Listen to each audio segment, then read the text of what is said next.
Introduction slideshow by Kimber Weedle. A little bit about me. I am 28 years old. I live in Gower, Missouri. We moved here about a year and a half ago. We live in a almost 100-year-old house. It is pictured there on the slideshow.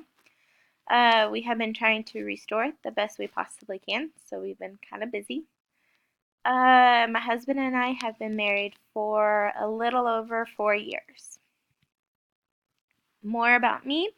My degree is in elementary education.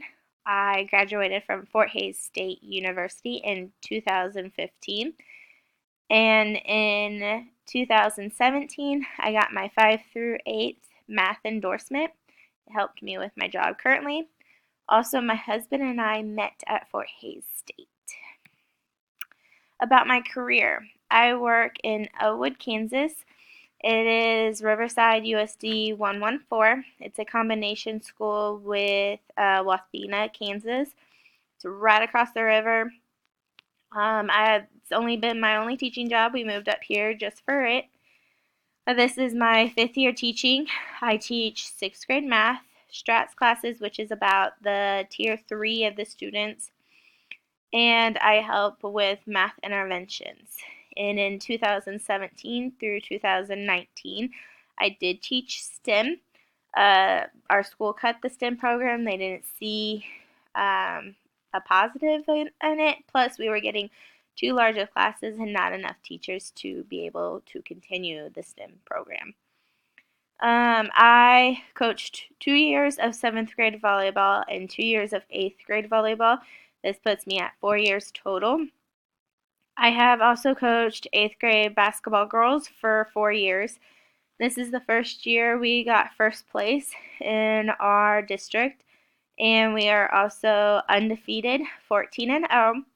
This was a big deal because this was the only team that has went undefeated since we combined schools with Wathena. So we've been going through a lot of award assemblies, all of that, which not really good in public situations, but having to deal with it. Collaborative profession culture, so improvement should always be looking for ways to improve the culture of the school. Retention should always try to keep your staff or your teachers. This will make things a lot better. Learning, as a school leader, you should always be looking for ways to learn new things, always looking for new ways or learning new technology, anything like that. Well-being should have the well-being of everyone in mind. That means anywhere from kitchen staff, janitors, to your teachers as well. Healthy and effective professional culture.